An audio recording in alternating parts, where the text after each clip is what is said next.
Indonesia, saya John Martin sedang ada di Taman Desa. Pasti banyak yang belum tahu kok ada taman yang namanya Taman Desa. Nah, Taman Desa ini letaknya ada di dalam lingkungan Kementerian Desa dan Pembangunan Daerah Tertinggal dan Transmigrasi atau Kemendes PDTT. Nah, ngomongin masalah desa di Indonesia, pasti banyak anak-anak muda juga yang belum tahu sebetulnya jumlah desa yang ada di negara kita ini ada berapa. Dan bagaimana kemajuan dan perkembangannya saat ini. Sebetulnya saya juga nggak tahu nih, gimana kalau kita sama-sama cari tahu dan silaturahmi ke sosok orang yang pikiran dan waktunya dicurahkan untuk kemajuan desa di Indonesia. Gimana? Mau ikut? Ayo sama-sama. Yuk!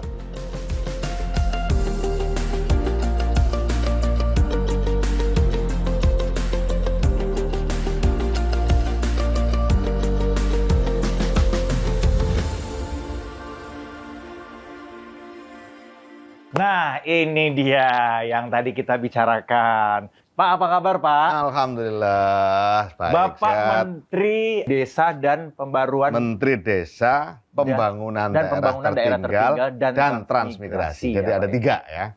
Desa, Ya. daerah tertinggal, transmigrasi. Oh, jadi kalau ngomongin Dan semuanya masalah... di desa itu. Iya, oh iya Pak ya. Iya benar. Kalau mau ngomongin masalah desa berarti udah yang paling top levelnya, yang paling atasnya udah ketemu Pak Menteri. Ini Pak Menteri ngomong-ngomong yang pertama Pak, manggilnya apa ya Pak ya? Karena kan ada Pak Abdul Halim Iskandar. Nah, biasanya dipanggil apa Pak? Ya kalau di sini sering teman-teman panggil Gus Menteri atau Gus Halim. Oke, Gus Halim, ini kita mau ngomongin Gus masalah desa-desa di Indonesia ya kan. Saya sempat lihat nih Gus di beberapa sekilas-sekilas walaupun nggak terlalu ngerti ya Gus, kayak ada program sustainable apalah namanya untuk desa-desa itu apa ya Gus? Jadi gini, Pak Presiden Jokowi ini kan memang punya komitmen yang sangat tinggi untuk pembangunan dan pemberdayaan masyarakat desa. Pembangunan desa dan masyarakat desa. Ya. Itulah makanya sejak tahun 2015 beliau sudah mulai menggulirkan APBN langsung ke desa. Yang selama sejarah pembangunan di Indonesia belum pernah ada. Oh, emang dulunya gimana ya Gus? Ya dulunya supaya kita jelas ya, dulunya selalu ada di APBD. Oh ya, nah, betul. Kemudian sekarang enggak, urusan Gus. Pembangunan di desa itu top down semua. Betul. Kamu bangun ini. Prosedurnya kan memang gitu ya Gus ya. Tak bantu atau tak bangun dan seterusnya. Top down semua.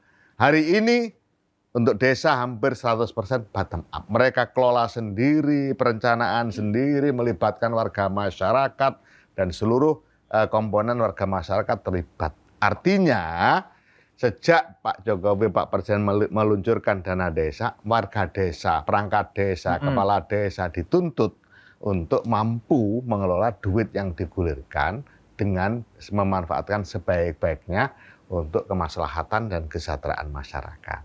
Oke. Dan itu menurut saya sampai dengan 2022 ini sudah 400 triliun lebih dana APBN yang digulirkan ke desa. Mulai dari 2015. Itu tidak main-main itu angka yang sangat besar tuh. Tapi hasilnya memang luar biasa.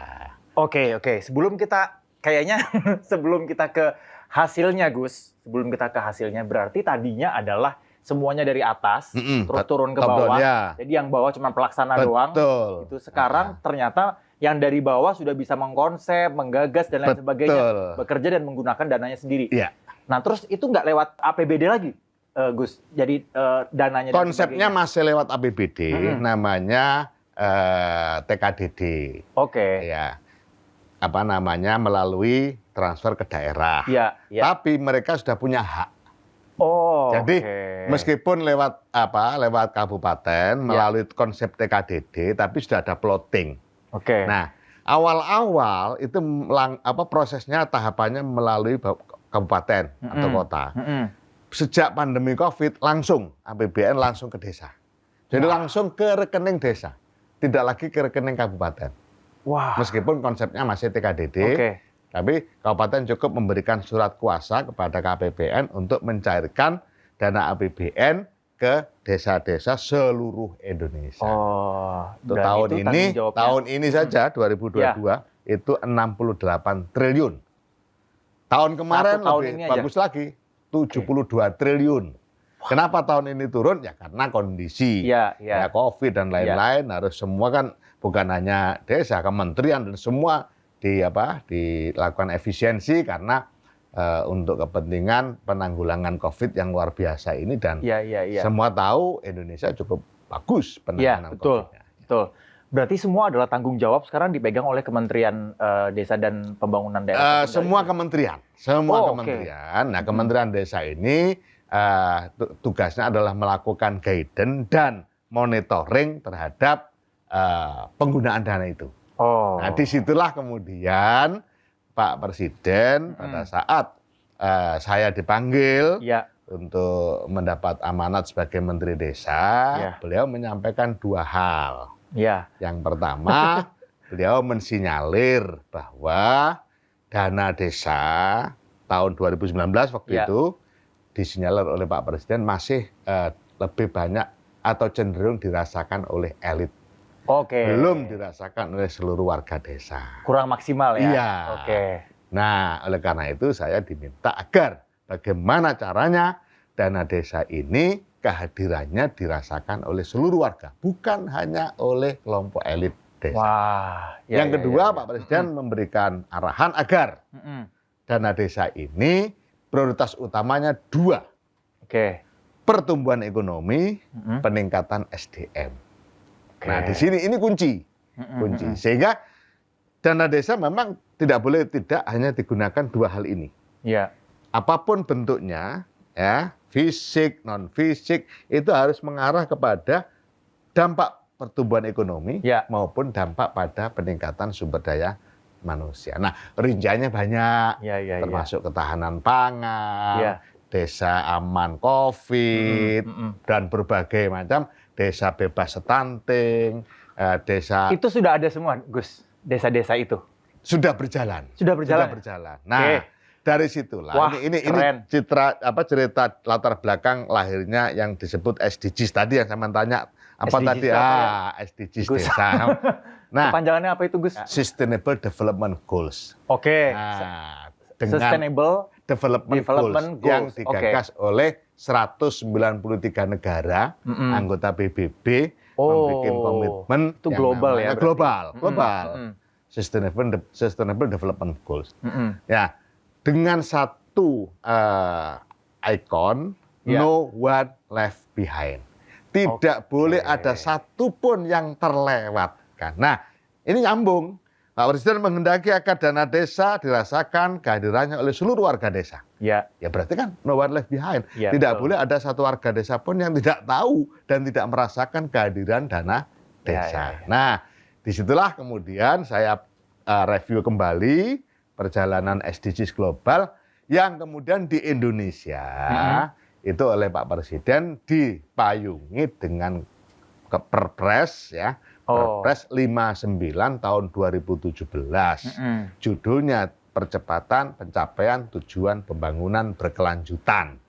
Isinya SDGs.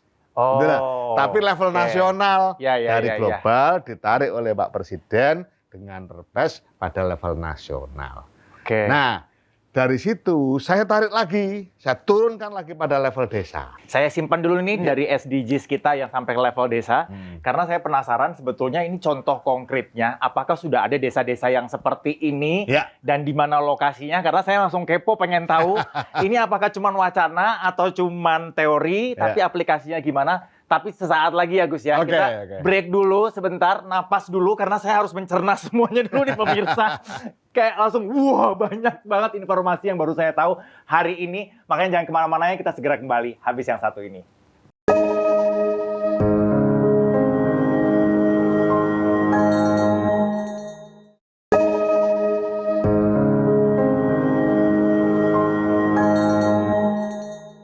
Oke, kita balik lagi bersama saya John Martin dan tentu saja bersama dengan Gus Halim.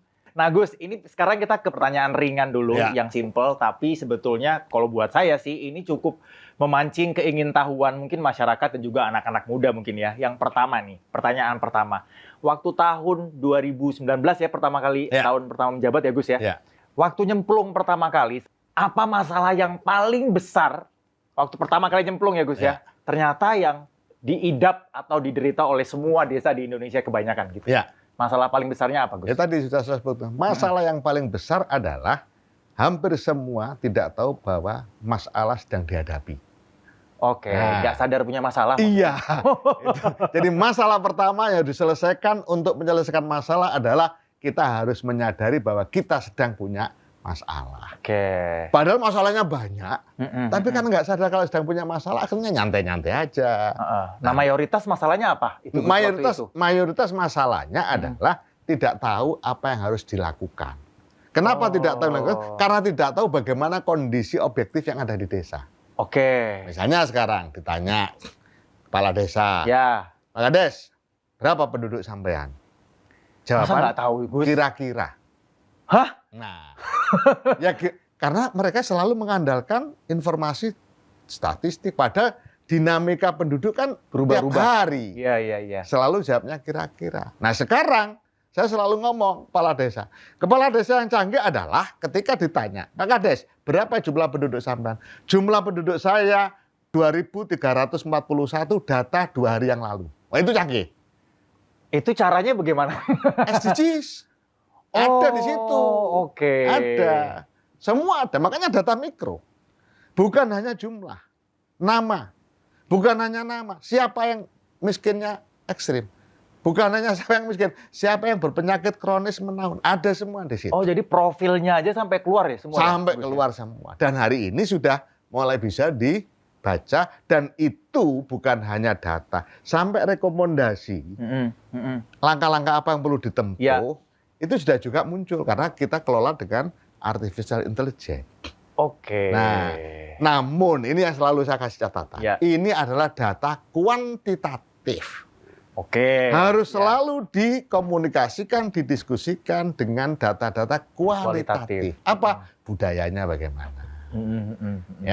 Ngomong stunting tinggi, bagaimana kita menyelesaikan stunting? Oh berarti harus ada telur sekian, ada ini dan seterusnya. Nah, gimana mau ada telur? Wong, ada masyarakat kita yang budayanya melarang makan telur. Oh iya. Pernah dengar nggak? Saya nggak pernah dengar. Daerah mana itu ya? Daerah Timur. Oh iya. Iya. Jadi suatu hari saya ke sana. Yang kebetulan stuntingnya cukup lumayan. Saya ketemu bidan desa. Itu kan banyak ayam toh Bu. Kok nggak kan bisa telurnya? Nggak bisa Pak. Di sini orang nggak boleh makan telur. Nah, coba. Itu yang saya maksud data kualitatif. Iya. Kelembagaan desa dinamis dan budaya desa adaptif. Itu harus kita rombak dulu pelan-pelan. Bahwa telur itu bergizi, butuh untuk Berarti kan merubah persepsi. Itu bukan hal yang mudah. Iya. Dan sekompleks itu ya Gus ternyata. Sekompleks itu. Masalahnya. Nah, tetapi tetap itu adalah bagian dari khazanah kekayaan budaya kita. Setelah menyadari masalahnya ada, kemudian juga ada hitungannya, jumlahnya, dan sudah terpikirkan solusi-solusinya untuk menjawab masalah tersebut, waktu sambil berjalan ini sudah tahun 2022, Gus. Betul. Yang paling sulit ternyata apa, Gus? Yang paling sulit adalah menyadarkan bahwa langkah ini itu adalah langkah amat strategis bagi percepatan penyelesaian berbagai permasalahan di desa. Bukan hanya di level desa, tapi di level supradesa. Apalagi itu? Misalnya, supradesa. Ya bupatinya nggak begitu respect. Sudah kita paparkan, Pak Bupati ini loh, daerah sampan itu basis kemiskinannya di sana. Dan di situ ada data by name by address. Kalau Pak Bupati mau menyelesaikan itu gampang, masuk sana. Itu tidak mudah. Belum ternyata lagi ada yang kurang responsif mungkin ya. Ya. Utamanya terkait data-data. Nah, saya kepingin ke depan data-data mikro ini menjadi referensi seluruh kementerian lembaga. Karena itu data yang paling aktual. Ya kan? Tidak akan ada lagi kalau kita pakai data mikro. Tidak akan ada lagi data 2015 dipakai 2021. Aduh. Nah, tidak akan ada lagi. Tidak akan ada lagi. Lama ya, nah, Gus.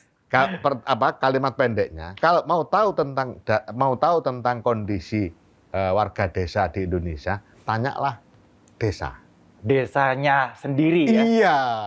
Waduh Gus, tapi senang sekali sih kalau kalau saya ya sebagai generasi muda mendengarnya bahwa segala sesuatu yang dilakukan itu berdasarkan data berarti kan valid ya.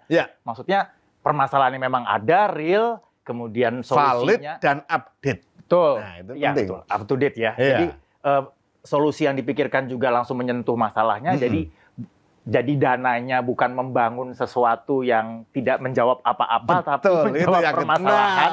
Ya kan ya Gus ya? Kan maksudnya semua harapan kita kan seperti itu sebetulnya. Betul. Dan juga tadi Gus Halim sempat menyinggung juga masalah sinergis antara satu lembaga dengan lembaga lainnya juga harusnya kompak gitu, supaya masalahnya lebih cepat selesai dan lain sebagainya. Tapi saya juga pengen tahu Gus, selain segala kesulitan, rintangan, tantangan dan segala keruwetan yang tadi Gus Halim ceritakan, ada nggak kira-kira contoh-contoh berhasilnya yang sudah permasalahannya sudah tertanggulangi dengan baik, bahkan sekarang sudah naik level lagi dan lain sebagainya. Kita akan ngomongin itu sesaat lagi ya Gus. Karena kita napas dulu nih, jangan kemana-mana ya, tetap di sini ya pemirsa.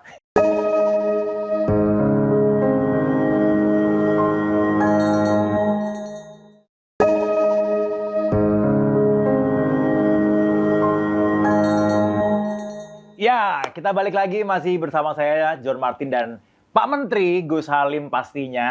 Sekarang udah mulai akrab, jadi manggilnya Gus Halim aja lah. Gus, nah tadi kita udah ngomongin segala macam rintangan, terus konsep tentang masalah-masalah yang terjadi di desa yang sudah ditangani oleh kementerian.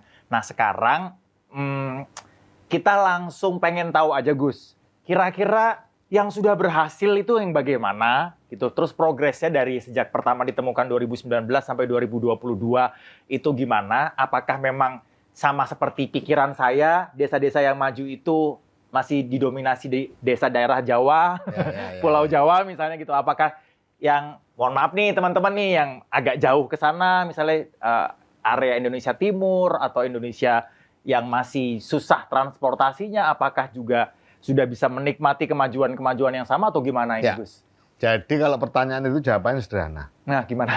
Tidak. Oh, tidak cuma Jawa maksudnya yang maju? Jawa. Oke. Merata.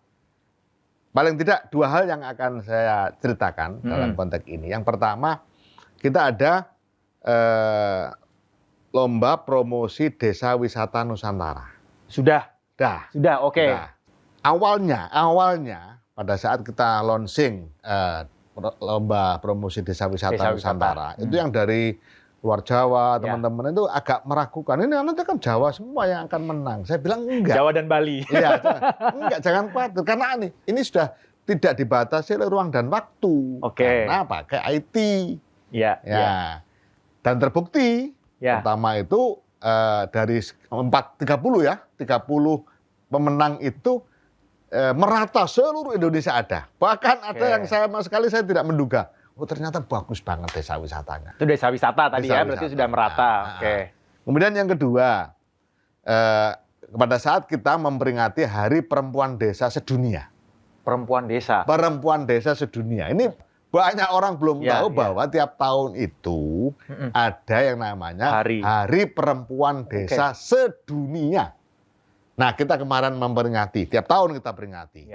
Ya. Nah, salah satu bentuk peringatannya isi untuk peringatannya adalah lomba kepala desa perempuan inspiratif. Kepala desa perempuan, berarti ada ya? Banyak, ada 4.000 sekian ya. 4.200-an kepala desa perempuan ya se-Indonesia dari 74.000. Itu masih sedikit. John, belum banyak. 74.961. Kemudian kepala desa perempuannya 4.000, baru berapa persen? Belum 10%. Berarti kalau suaminya itu disebut suami kades. Suami kades. Suami kades. Bagus, ya. Dari 4.000 kita seleksi ketemu 106 kepala desa perempuan yang punya yang punya visi yang jelas, kemudian actionnya juga nyambung.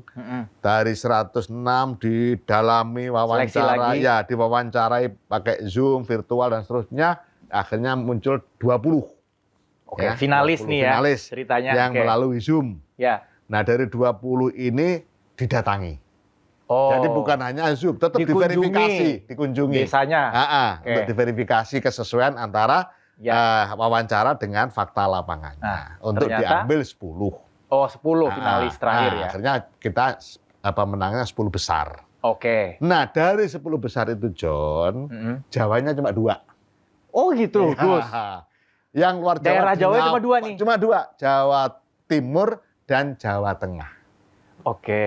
Yang 8 berarti bukan Jawa. Itu artinya bahwa, ya kan, ketika kita bicara tentang pembangunan pada skala pada level desa dengan basis data mikro, itu tidak harus dibatasi oleh kondisi geografis, tidak harus dibatasi oleh dikotomi-dikotomi yang tidak perlu. Berarti kemajuan dan perkembangan desa tidak hanya terjadi di Jawa. Di Jawa. Ya, kesimpulannya gitu ya, Gus ya. Berarti kan pemikiran kita selama ini kalau desa yang paling maju adanya pasti di Jawa, berarti itu salah. Ya. Karena dari 10 buktinya cuma 2 yang cuma di Jawa. 2. Dan itu perempuan loh. Oh iya. Perempuan, belum ngomong laki-laki.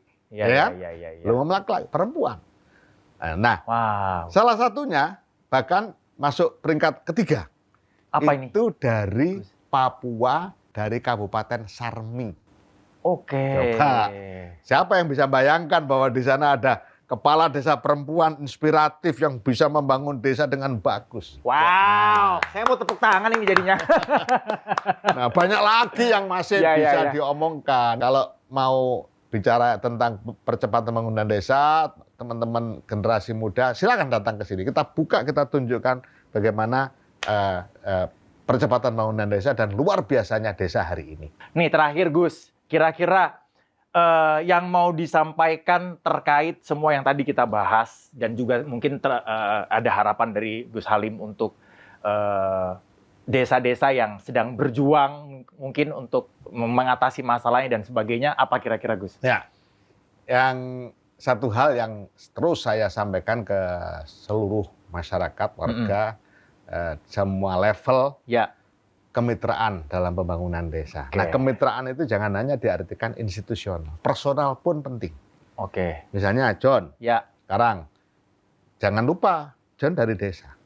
Bagaimana juga ikut memikirkan desanya, ikut memantau. Dan sekarang semua warga dimanapun berada bisa mengikuti perkembangan yang terjadi di desanya masing-masing. Caranya? Caranya buka webnya, sistem SID. Nanti kita sampaikan secara lengkapnya. Di situ masuk ke desa, bisa lihat data.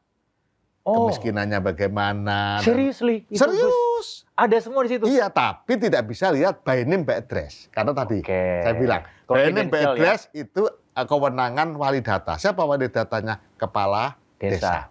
Tapi kalau melihat kondisi profilin desa secara umum, bisa. Itu makanya. Nah, ini yang maksud saya adalah siapapun yang sekarang hidup sukses, dimanapun berada, jangan lupa. Turut membantu membangun desa di mana tumpah darah kita ada di sana. Waduh, terima kasih banyak Gus Halim. Terima kasih banyak sudah banyak membuka mata dan juga informasi-informasi dan juga penjelasan-penjelasannya. Dan jujur saja saya ngobrol sama Pak Menteri memang beda ya. Mungkin ya vibes-nya ya guys ya.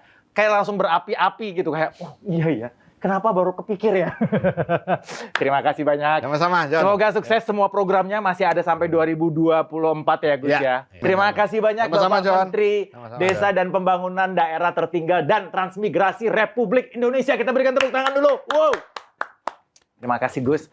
Saya boleh bertamu, berkunjung dan ngobrol-ngobrol. Saya pamit dulu Gus. Oke, makasih John ya. Terima kasih banyak. Sehat-sehat selalu John. Terima kasih. Sehat-sehat Gus.